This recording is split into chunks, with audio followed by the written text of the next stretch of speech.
Daniel Aghion is the President of the Executive Council of Australian Jewry. He's on the line with me now. Daniel, good morning to you, sir. Good morning, Mark.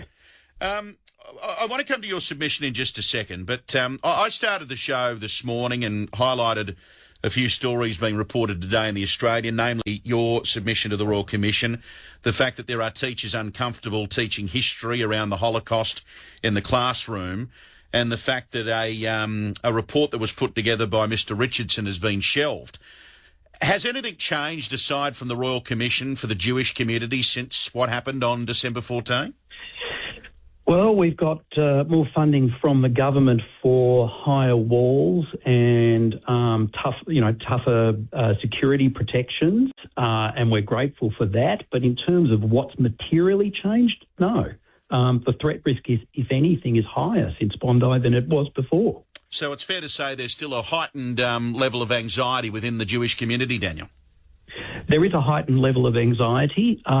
We have, of course, the hope and expectation that things will change, but it's sad to say that we remain on high alert, and we remain very, very concerned about what our future is going to look like in this country. Oh, that just breaks my heart to hear it. It really does. Daniel, one of the most powerful days of my life was the day when I walked down to the Bondi Memorial post the massacre, and on behalf of our 2GB listeners laid some flowers at that memorial, and to be embraced by your community, rabbis, Jewish Australians coming up and virtually hugging me to thank me for my support throughout this anti-Semitism crisis is something that will stay with me for a long, long time. And it just breaks my heart that your community is forced to live in fear with this anxiety for simply practicing your faith. It's just, it's not on in a law-abiding free society like ours. Well, Mark, that is what gives me the hope, which is that we've seen that kind of support post Bondi from good, upstanding members of the Australian community who say this is not the Australia we want, this is not the Australia we love, and it's not the Australia we're going to have. And that is the one thing that perhaps gives me hope of a way forward. Well, I'll give you a gold-plated guarantee. I'll continue to talk about it on this program, Daniel. Let's come to your submission to the Royal Commission about all of this, because you've said that the Islamophobia envoy position was created for political reasons to demonstrate even-handedness. Surely that should not have been the case, and it should not have delayed the appointment of Gillian Segal at the time. Yeah, well, there was a lengthy period there, Mark, where the government was engaging in that even-handedness. Your listeners will recall that phrasing, we condemn racism in all its forms, including anti-Semitism and Islamophobia. Now, if there was an attack on a mosque, well, of course that would be Islamophobic, but the government was using those kinds of statements where there were attacks on synagogues. It was bizarre. And they continued that for a good 6 to 8 months after the 7 October massacre by Hamas in Israel. And that was around the time when we were pressing for an anti-Semitism envoy and the government was just dragging its feet. Yeah, and further to that, the report that was put together by Gillian Segal, it sat on, the Prime Minister's desk for 5 months. Well, I don't know whose desk it exactly sat on, but the government certainly sat on it for about 5 months and then implemented it in the week post-Bondi.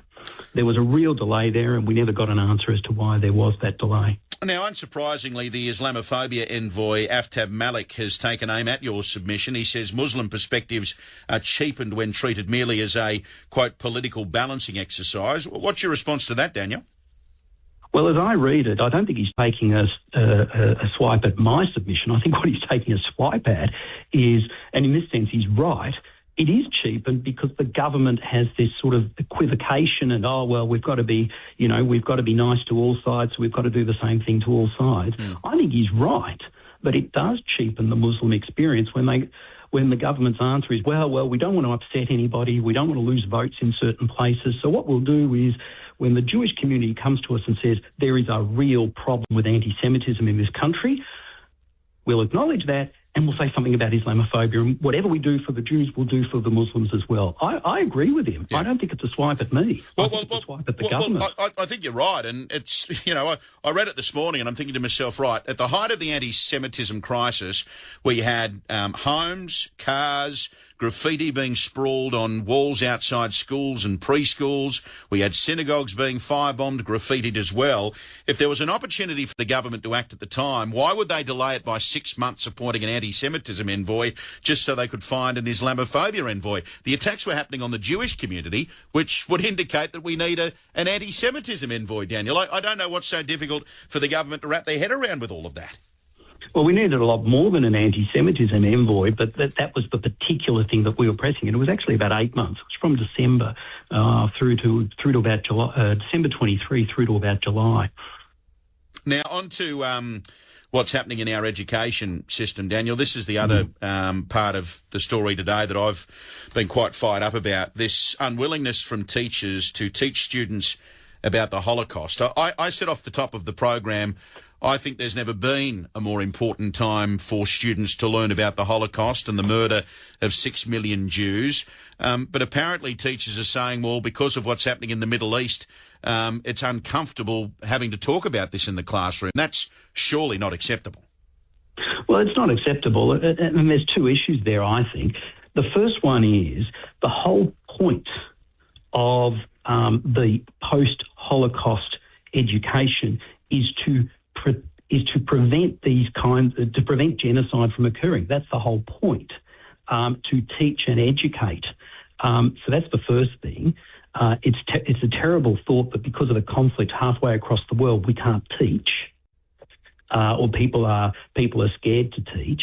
And then the second thing is that there's real value in that kind of discussion about what exactly constitutes inhumanity to man. We've lost that story, and we need to be able to teach it to our young people.